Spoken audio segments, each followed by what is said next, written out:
is we are currently in Lake Toxaway, South Carolina, maybe North Carolina. I'm not 100%. I think maybe North Carolina.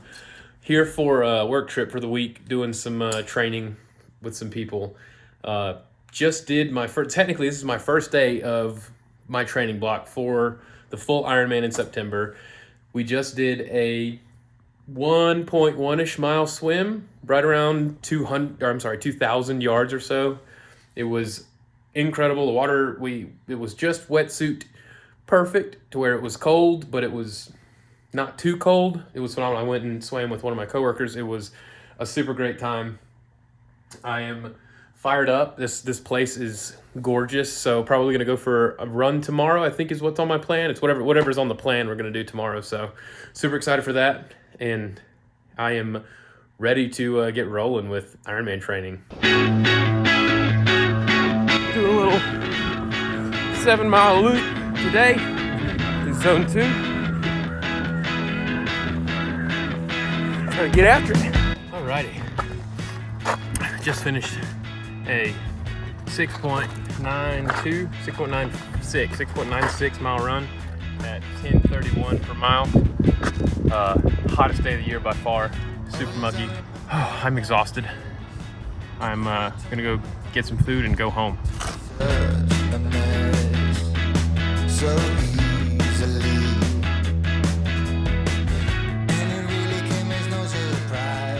So we are back in action. It is a 21-week program. The race is the end of September, and I think my training probably ends up averaging out at like 10 to 12 hours a week, I want to say. Through all of it, it starts out under that and it ends up peak week a good bit more than that. But I think if I average everything out, it probably ends up around 10 to 12 hours a week. So it's going to be a lot.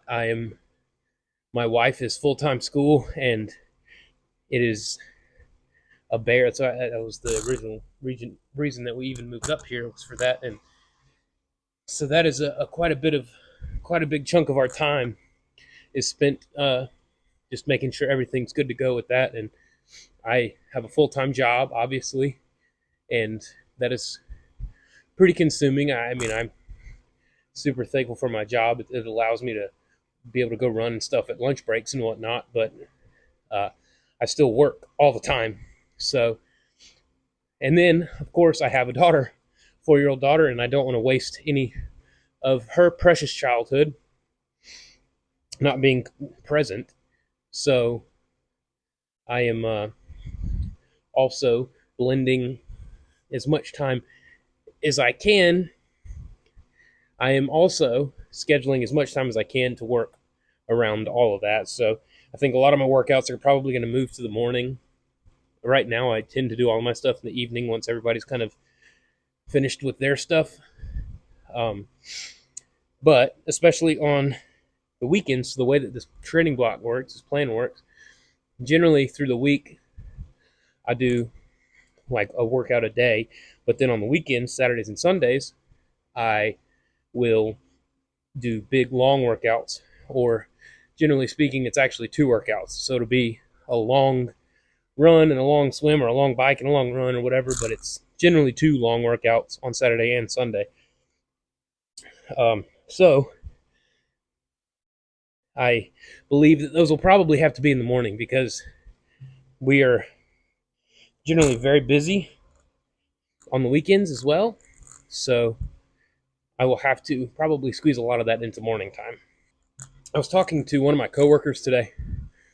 He is he's extremely into fitness. He's been into fitness his whole life, but he's been kind of the opposite side of me, I guess you could say. He started in like the running side of stuff, and then made his way into more of just like a well-rounded fitness, I guess you could say, or more the popular term, I guess, being hybrid in today's day and age. And so he said that when he was first getting into all of this triathlon and marathon running, just ultra running, anything like that. He said that it was, generally speaking, it was exclusively just one body type, real tiny guys, tiny women as well, but just real tiny people. And he said that more and more people, I guess closer to like my size, big dudes and bigger women, are starting to get into it. And not saying just fat, like I'm pretty heavy, but I mean like really like muscular bodybuilder type shapes getting into this stuff. And I think that a lot of that has to do with Nick Bayer. I think he's really changing the industry as a whole. And I think it's really crazy the amount that he's affected the face of this whole genre of fitness. And I mean, I would be absolutely crazy to say that he didn't play a huge part in me being interested in Ironman at all, or in triathlon or anything like that. So yeah, I'm inside today. It is, like I said, it is too late to ride the bike outside. Got too dark. I was really busy trying to get some work stuff finished up. Headed back to my hometown this weekend, down to South Carolina. We've got our rookie fantasy football draft this weekend.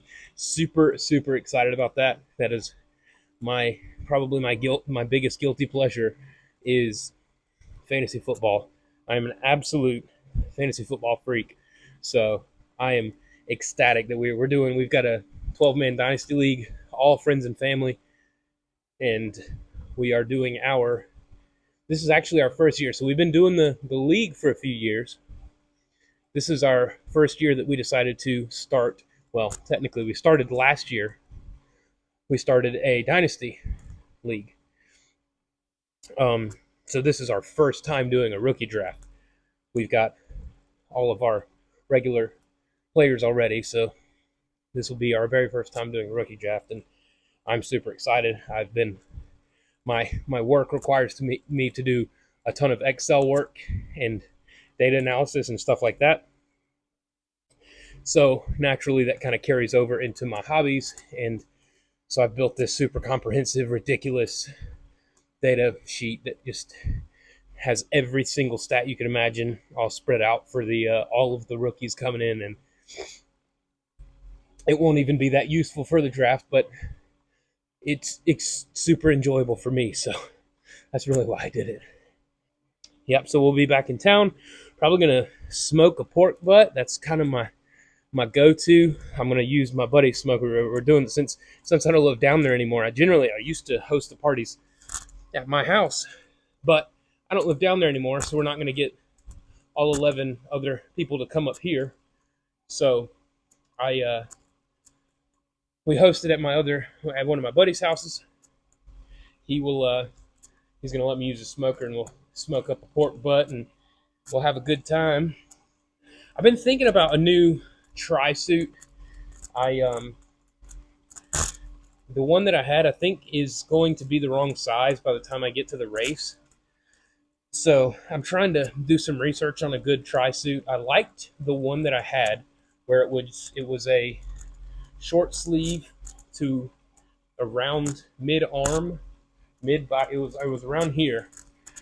I like that size, and I think I may end up wanting a cutoff. I'm not positive of that. I might want like a more, not quite, obviously not quite like this. This is just a cycling bottom, but if it had kind of cut off sleeves, that might be good. I don't know if nobody comments on these because they don't get watched that much, but if you're watching and you have suggestions, please let me know. If you have suggestions on tri-suits or what you've tried. The only one that I've ever tried is the sleeved one that I wore for the half Ironman, and I only have that. I've got that. I've got a pair of tri-shorts, but the padding in them is not very good, so I don't really like to ride in those for longer than a very short period of time. And then I've got these, which I got recently. I love these. These are phenomenal. I can't wear these. The pad is way too thick for triathlon, but it's great for just cycling. And then the jersey that I have, which is great too. That works just fine. But I think for the full Ironman, I'm contemplating getting a new tri suit because like I said, I think one that I've got is probably going to be the wrong size by the time I get around to race day. I think it's going to be a little too big. So we'll see. And now I think, luckily, my wetsuit should be just fine because my wetsuit was about as tight as it could possibly ever be. So my wetsuit still should be fine, even though I've already lost weight compared to that, but I'm planning to lose more before the actual race day. So I think my wetsuit should be okay. I did get a new helmet. I got a really, really good deal from somebody on Facebook, which I'm going to make a video of how much I've spent on all of my Ironman equipment and show that you can absolutely do this sport without spending $10,000. And now it's still not zero, it's not nothing, but it is absolutely possible with less than $10,000. I mean, I didn't spend near that much. I only spent $400 on this bike. So, but I did just get a new bike. I got a new helmet. It is a cask. It's an aero helmet, a full visored aero helmet. And I picked it up on Facebook Marketplace for $10. It is a really nice helmet. Somebody was selling it and said they didn't care about the price. They just wanted it to go to somebody that's really going to use it. So I just got lucky, really. But I say that I got lucky, but everything that I've gotten on Facebook, it's not necessarily lucky as much as it is patient. I'm constantly going on Marketplace and looking for deals. This bike was worth way more than I paid for it. My original helmet was worth way more than I paid for it. Even my cycling shoes was worth more than I paid for it. I haven't bought anything new. I buy everything on Facebook or just on Marketplace or at yard sales, whatever it might be. So it is absolutely possible to do this sport without spending retail price. It's even like this microphone. I got this on Facebook Marketplace for next to nothing. The tripod that's sitting on, that you're sitting on right now, Facebook Marketplace, next to nothing. I'm a cheapskate. I had surgery a couple of years ago, and so I was out of work for like a month and a half, 2 months. So while I was out of work, I couldn't actually go to my job. I wanted to make some money somehow, so I spent some time flipping golf clubs off of Facebook Marketplace and Goodwill and yard sales and estate sales and things like that. I made decent money for that 6 weeks, at least enough for me to totally upgrade my golf bag. So I was able to get a really nice set and make some money on the side to kind of make up for not making any money those 6 months, or those 6 weeks. So Facebook Marketplace, way to go, man. And I am just super, super beyond thankful that I finally got over that flu. It was becoming a problem, and feels like it took it out of me for a while. Yeah, this bike did me really well for the half Ironman. I got this little bag, and it was able to fit everything I needed. Thank God. Luckily, I didn't have any issues as far as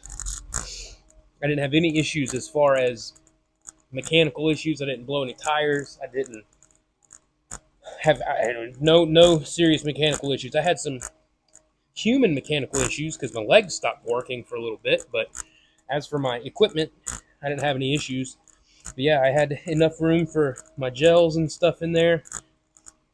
The bike treated me really well. I'm gonna, fingers crossed, this will be the bike I use for the full Ironman in September. Hopefully we won't have any issues. I got myself a new seat, and it is a little bit more comfortable for the long term. And short term, it's not. But as soon as I get into aero, this seat is significantly more comfortable once I get into aero. So I feel a lot more comfortable being able to stay here. I can stay here for longer. So the Chattanooga Ironman bike course is supposed to be fairly rolling. I don't know exactly what that means. I've heard that it's all right. Apparently the run is miserable, super, super bad. So that's not great because the run is by far my weakest discipline. The swim is a downriver swim, so it has to be really fast. So I'll make up time there. The bike is my fastest discipline. So if I can make up time on the bike, then that'll help me out in the long run for the run. So I'm hoping that I can make up enough time on the bike, which I got to be careful because that's kind of what I did last time in the half in Wilmington, and I about blew my legs out. So maybe I ease up on the bike a little bit, even though I know I can really do a lot on the bike. I should probably be a little bit more cautious as to not destroy my legs for the full marathon that's directly after. I'm excited to see what that feels like. I mean, excited, I guess, is a weird word to say, but I am in a way excited to see what that feels like, to see what my body feels like after 12 hours of over 12 hours of just absolute brutal destruction. I know how it felt after 6.5 in the half Ironman, so I'm very curious to see how it feels. I'm planning on doing a really cool video for the full Ironman. The only problem is I need to find somebody that can film a lot of it for me. So I want it to be fairly cinematic, kind of cool, just as like a passion project kind of thing, I guess. So I want there to be some really cool shots and angles and stuff like that. Probably going to ease up on the calorie deficit a little bit. I still want to lose some more weight before September, but I don't want it to affect my training that much. So I'm probably going to ease the calorie deficit down a little bit, still be in a calorie deficit, but instead of losing 2 pounds a week, maybe we move that down to a pound a week. That still lets me lose the remaining 20 pounds at a pound a week before the race. So that should be perfect. If I could lose 20 more right at race day, I'll be in good shape. Man, there's a good side and a downside to working out inside the living room. I'm not videoing. I watch TV, so I can watch whatever videos or movie or whatever I want to watch, and long rides are pretty easy when you're doing that. And if it's really, really hot outside, you get some wonderful air conditioning. Same if it's really cold, you get some heat, but you get no wind. Sometimes I'll try to put like a box fan up, but it's just not the same. So, I mean, luckily it's not that bad on like these. On just like easy rides like this, just more of like a recovery style ride. I'm not dying anyways, so. But when you get on some of those crazy ones and interval rides, indoors, man, it is hot. Yeah, so we're going to finish this up here in just a little bit and hit the hay.